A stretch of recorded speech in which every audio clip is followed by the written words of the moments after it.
सार्वजनिक बुनियादी ढांचा तैयार करने, सुरक्षित डेटा और डिजिटल कौशल विकास पर G20 देशों की सहमति। बेंगलुरु में जारी हुआ आउटकम डॉक्यूमेंट ब्राजील को सौंपी गई G20 डिजिटल मंत्री स्तरीय बैठक की अध्यक्षता।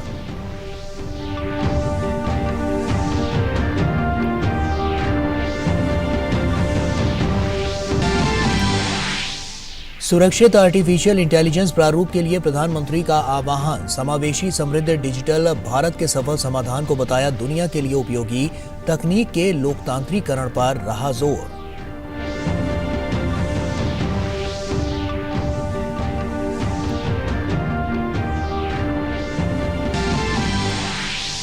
गांधीनगर में G20 देशों ने संयुक्त वित्त स्वास्थ्य कार्य बल पर जताई प्रतिबद्धता। आउटकम दस्तावेज में दिखी भारत की झलक। स्वास्थ्य आपातकाल दवा व जांच किट की उपलब्धता को मिली जगह। डिजिटल स्वास्थ्य पर वैश्विक पहल लॉन्च।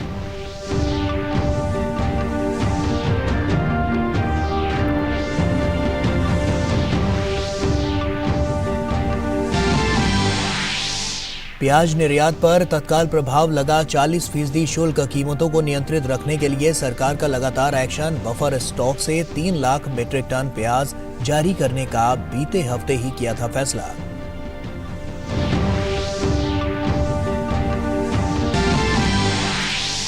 केरल की खराब होती वित्तीय स्थिति को लेकर विपक्षी कांग्रेस हुई हमलावर। फिजूल खर्ची सहित उचित कदम नहीं उठाने पर मुख्यमंत्री पिनराई विजयन को ठहराया जिम्मेदार। मुख्यमंत्री की बेटी वीना पर भी कर हेराफेरी के आरोप।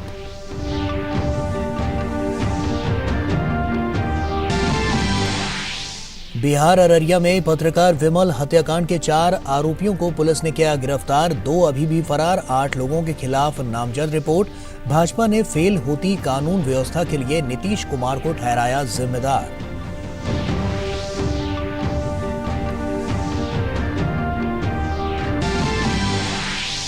और भारत में होने वाले वनडे विश्व कप के लिए आईसीसी ने शुभंकर को किया जारी। युवा पीढ़ी को ध्यान में रखकर तैयार किया गया मस्कट। 5 अक्टूबर से होगी क्रिकेट विश्व कप 2023 की शुरुआत।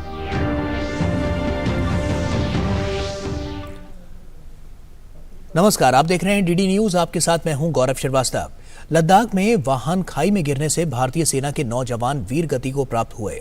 इनमें से एक जेसीओ भी शामिल है। हादसा उस समय हुआ जब लेह से न्योमा की ओर एक काफिले के हिस्से के रूप में जा रहा सैनिकों का एक ALS वाहन कियारी से 7 किलोमीटर पहले घाटी में फिसल गया। इस दुर्घटना में घायल एक सैनिक का इलाज जारी है। और रक्षा मंत्री राजनाथ सिंह ने हादसे पर दुख जताते हुए ट्वीट किया कि लद्दाख में लेह के पास एक दुर्घटना में भारतीय सेना के जवानों को खोने से दुखी हूं। हम अपने राष्ट्र के प्रति उनकी अनुकरणीय सेवा को कभी नहीं भूलेंगे।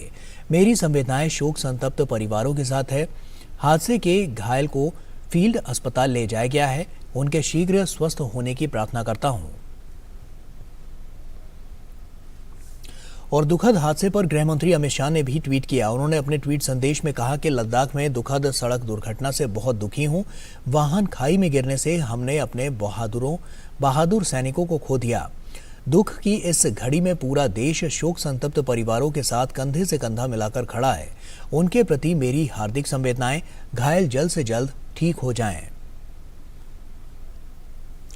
और G20 कार्य समूह की बैठकों के बाद अब मंत्री स्तरीय बैठकें शुरू हो गई हैं, जहां विषय के एजेंडे को फाइनल रूप दिया जा रहा है।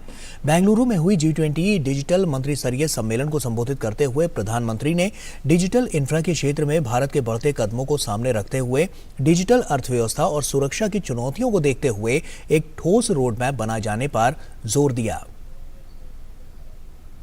बेंगलुरु में हुई G20 डिजिटल मंत्री स्तरीय सम्मेलन को प्रधानमंत्री नरेंद्र मोदी ने वीडियो कॉन्फ्रेंसिंग के जरिए संबोधित किया। उन्होंने सुरक्षित और जवाबदेह आर्टिफिशियल इंटेलिजेंस प्रारूप के लिए सदस्य देशों का आह्वान किया। India is an ideal testing lab for solutions. A solution that succeeds in India can be easily applied anywhere in the world. India is ready to share its experience with the world. We offered our CoWIN platform for global good during the COVID pandemic. We have now created an online global public digital goods repository, the India Stack. This is to ensure that no one is left behind, especially our brothers and sisters from the global south. वहीं उन्होंने G20 देशों द्वारा digital सार्वजनिक बुनियादी ढांचे के लिए समान प्रारूप के प्रयासों की सराहना की। प्रधानमंत्री ने बढ़ती डिजिटल अर्थव्यवस्था और सुरक्षा के खतरों साथ ही चुनौतियों को देखते हुए भविष्य के लिए एक रोड मैप बनाने की भी बात कही। Progress on common framework for digital public infrastructure will help create a transparent, accountable, and fair digital ecosystem for all. As the digital economy spreads globally, it will face security threats and challenges. In this context, it is important to build consensus on the G20 high-level principles for a secure, trusted, and resilient digital economy.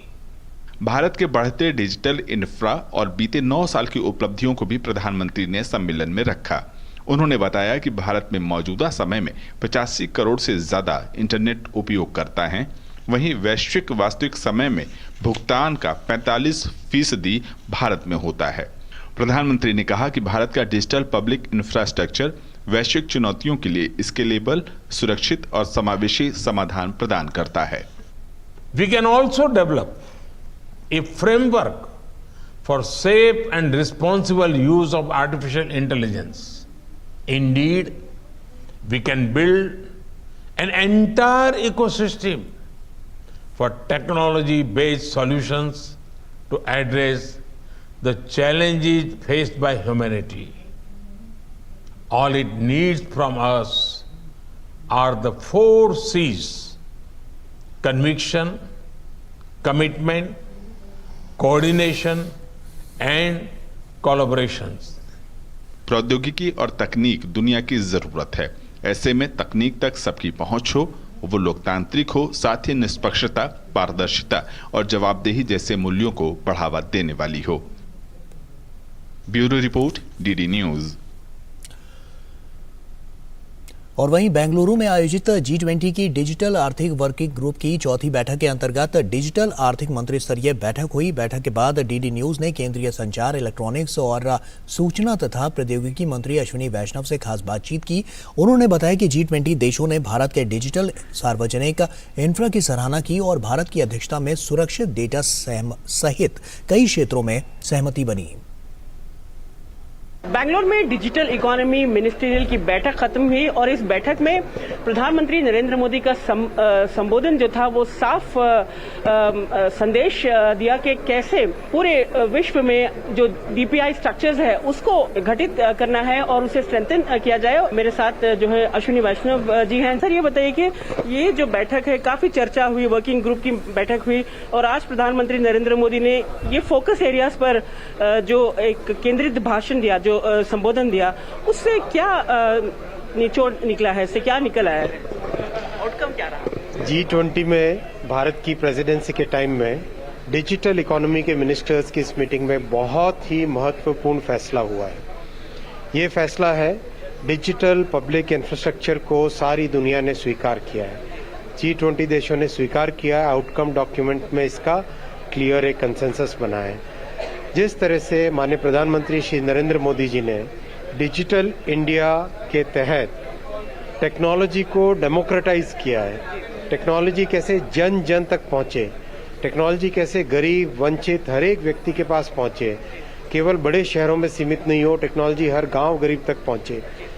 ये उस प्रयास का, ये उस vision का, ये उस पहल का बहुत बड़ा नतीजा है और बहुत ही खुशी है कि डीपीआई यानी डिजिटल पब्लिक इंफ्रास्ट्रक्चर अब एक ग्लोबली एक्सेप्टेड फॉर्म बन गया है और इसके ऊपर एक कंसेंसस बना और दुनिया के सभी देशों ने भारत के प्रयासों को, मोदी जी के विजन को सराहा। कई ऐसे देश हैं जो भारत के जो डीपीआईज है, जो इंफ्रास्ट्रक्चर है डिजिटल इकोनॉमी का, उसको अपने पास टेम्पलेट की तरह रेप्लिकेट करना चाहते हैं, जो कई लो इकोनॉमी नेशंस हैं। तो इन तमाम नेशंस के लिए भारत कैसे नेतृत्व प्रदान कर सकता है डिजिटल इकोनॉमी में? माननीय प्रधानमंत्री श्री नरेंद्र मोदी जी की लीडरशिप में आज भारत ग्लोबल साउथ की वॉइस बन के उभरा है। भारत में जिस तरह के डिजिटल सॉल्यूशंस निकले हैं, बने हैं, एस्टैब्लिश हुए हैं, वही डिजिटल सॉल्यूशंस आज दुनिया के सभी देशों में रेलेवेंट है। ग्लोबल साउथ में ज़्यादा रेलेवेंट है। बाकी अन्य कई देशों ने भी, जैसे इंडिया के, भारत के पेमेंट सिस्टम को जापान ने भी अडॉप्ट करने की एक पहल की है।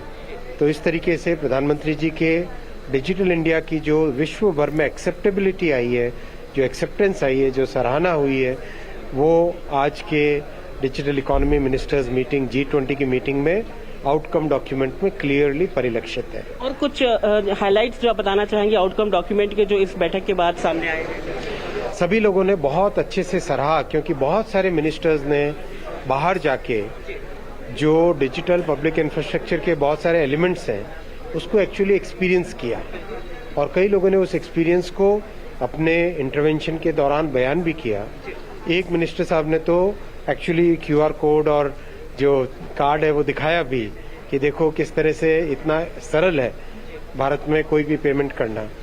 और जो उनके रिलेटेड भारत में उनकी एम्बेसीज के रहने वाले, वो सब उन्होंने जो अपना एक्सपीरियंस शेयर किया, वो भी सभी मिनिस्टर्स ने फॉर्मल इनफॉर्मल तरीके से शेयर किया।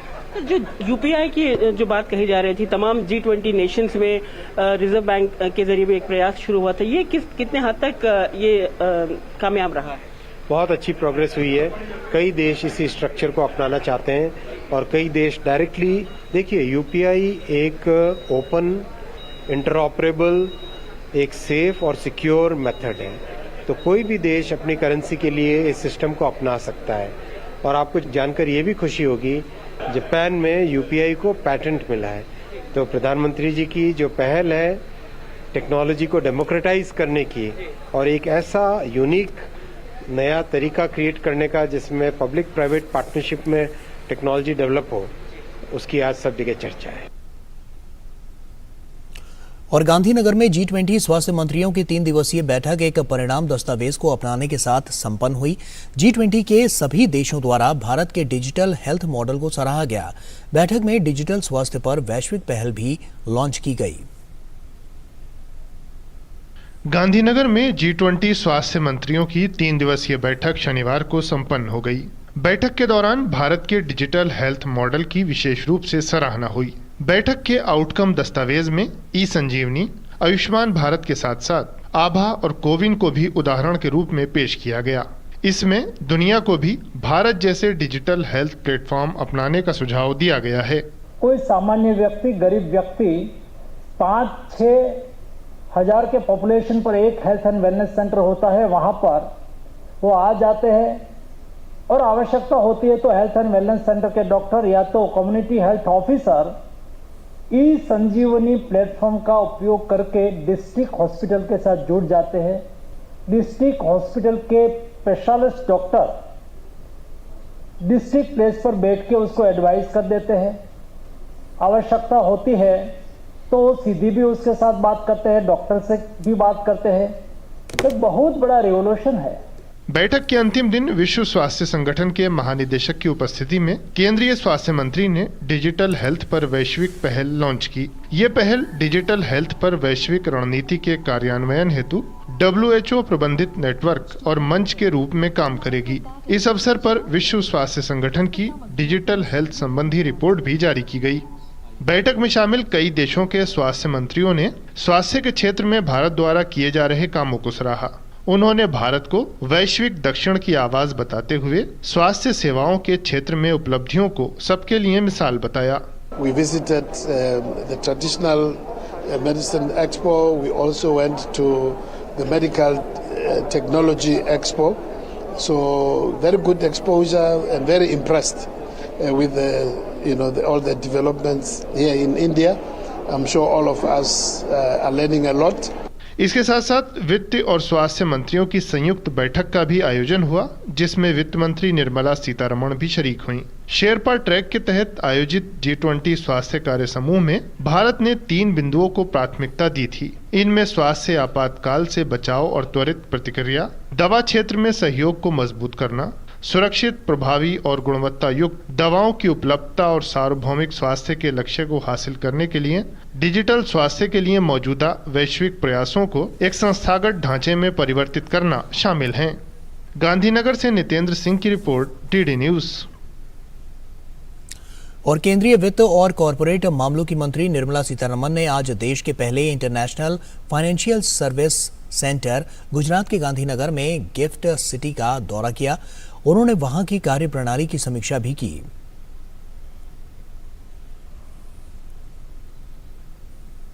और घरेलू बाजार में प्याज की कीमत को नियंत्रण में रखने के लिए सरकार पहले से ही कदम उठा रही है। केंद्र सरकार ने प्याज के निर्यात पर 40% शुल्क लगाने की घोषणा की है। वित्त मंत्रालय द्वारा शनिवार को इसकी अधिसूचना जारी कर दी गई। नया निर्यात शुल्क 31 दिसंबर तक लागू रहेगा। विद्या भारती अखिल भारतीय शिक्षा संस्थान के बिहार और झारखंड के दिल्ली NCR में रहने वाले पूर्व छात्रों का सम्मेलन आज नई दिल्ली के गांधी स्मृति एवं दर्शन समिति में हुआ। कार्यक्रम में बड़ी संख्या में सरस्वती शिशु व विद्या मंदिर में पढ़ने वाले पूर्व छात्रों ने भाग लिया। कार्यक्रम में राष्ट्रीय स्वयंसेवक संघ के सह सरकार्यवाह डॉक्टर कृष्ण गोपाल ने पूर्व छात्रों से अपने शिक्षण संस्थान, अपने गांव शहर की तस्वीर बदलने में अपने सामर्थ्य के अनुसार संकल्प लेने का आह्वान किया।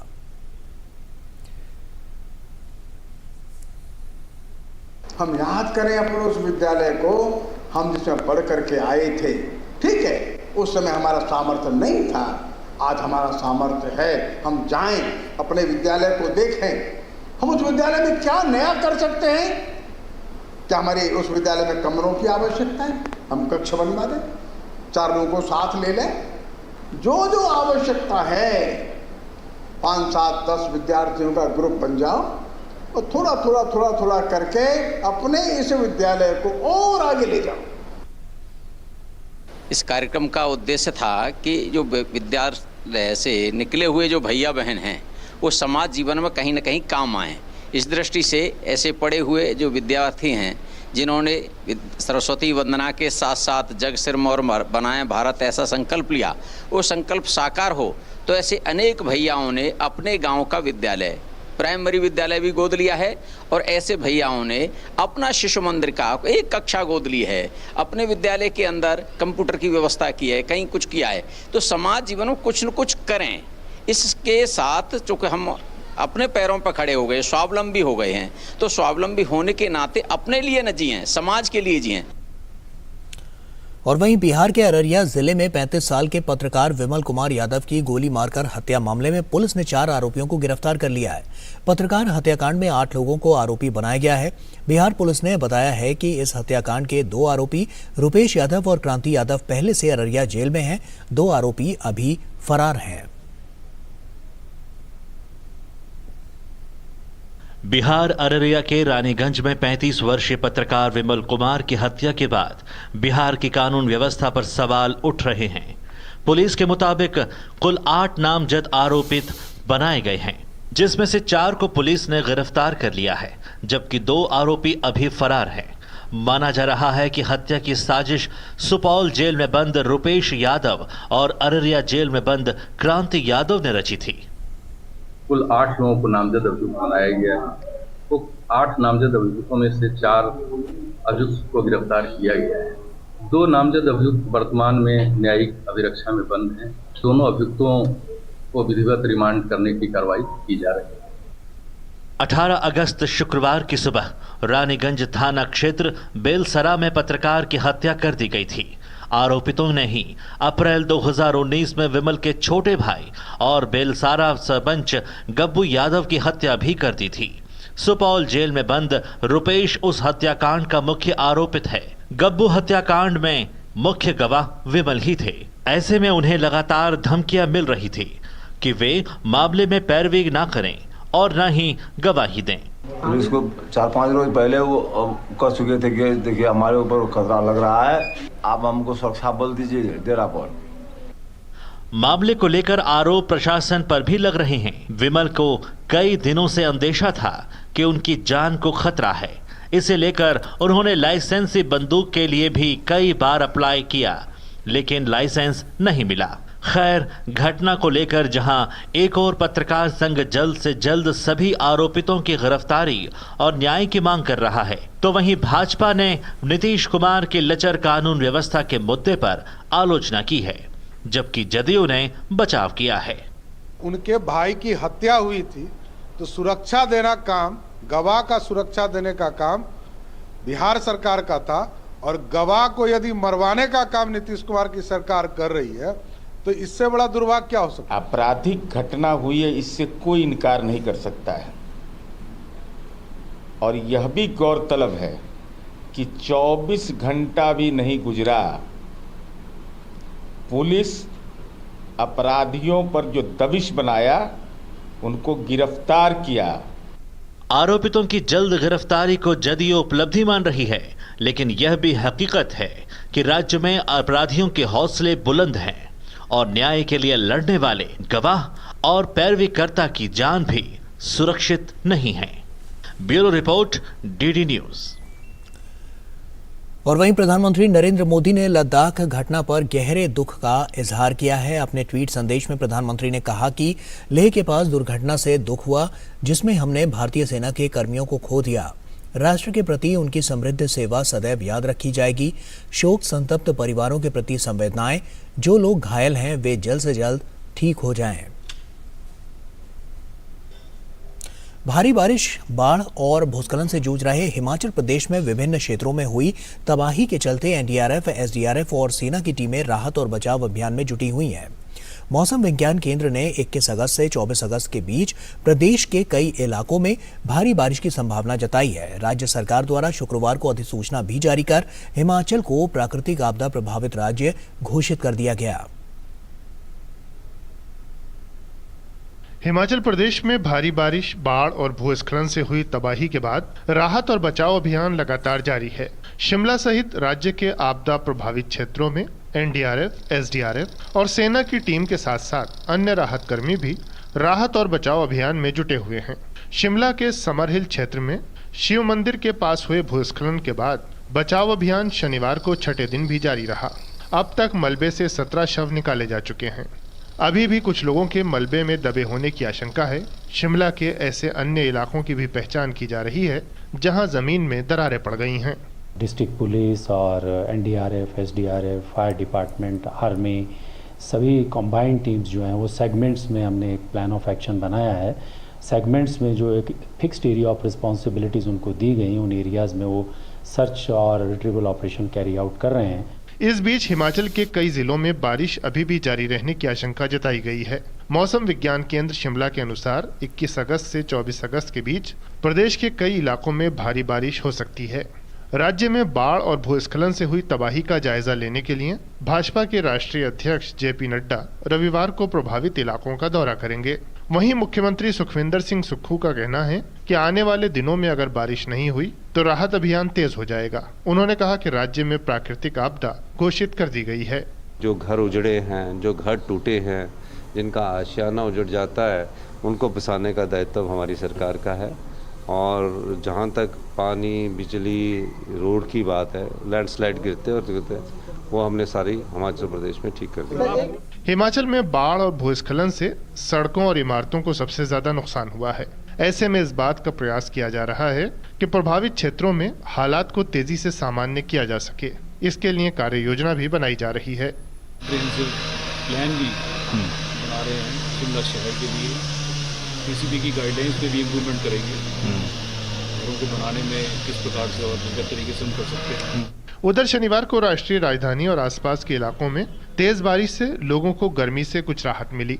हालांकि बहुत से इलाकों में जलभराव की वजह से लोगों को परेशानी का सामना भी करना पड़ा। दिल्ली में कई जगह सड़कों पर पानी भर जाने से यातायात भी प्रभावित हुआ। हरियाणा के गुरुग्राम में भी बारिश की वजह से सामान्य जनजीवन पर असर पड़ा। शिमला से संजय प्रताप सिंह के साथ ब्यूरो रिपोर्ट, डीडी न्यूज। और वहीं केरल के वित्त मंत्री द्वारा केंद्र सरकार से मिलने वाले अनुदान में कमी को लेकर दिए गए एक बयान पर राज्य की एलडीएफ सरकार और कांग्रेस में वार पलटवार शुरू हो गया। कांग्रेस ने केरल के वित्त मंत्री के.एन. बालगोपाल के बयान के जवाब में कहा कि असली समस्या केरल सरकार का वित्तीय कुप्रबंधन है। कांग्रेस ने आरोप लगाया कि केरल कर्ज के जाल में फंसा हुआ है और राज्य सरकार को इस बात की समझ ही नहीं है कि इससे बाहर कैसे निकला जाए। Kerala Finance Minister mishandling the financial situation of Kerala. Rahul ji is not responsible for all of this. We will stand for Kerala. Rahul Gandhi himself stand for Kerala for better causes. But these people are doing politics. The entire Kerala government is doing politics. N. Balagopal has completely failed in the management of finances in the state of Kerala. Actually speaking, the Kerala is in a debt trap. The government has no idea how to get over it. अंतर्राष्ट्रीय cricket परिषद ने भारत में होने वाले cricket विश्व cup 2023 के लिए शनिवार को गुरुग्राम में एक कार्यक्रम के दौरान विश्व कप के लिए शुभंकर जारी किया। मस्कट को युवा पीढ़ी को ध्यान में रखकर बनाया गया है। इस कार्यक्रम के दौरान आईसीसी अंडर 19 महिला और पुरुष विजेता कप्तान शेफाली वर्मा और यश ढोल मौजूद रहे। ये मस्कट पुरुष और महिला विश्व कप दोनों के लिए है। गौरतलब है कि वनडे विश्व कप की शुरुआत 5 अक्टूबर से देश में होगी और इसका फाइनल मुकाबला 19 नवंबर को आयोजित होगा। वनडे विश्व कप की मेजबानी देश के 10 शहर करेंगे। और इसी के साथ फिलहाल इतना ही। दीजिए इजाजत। नमस्कार।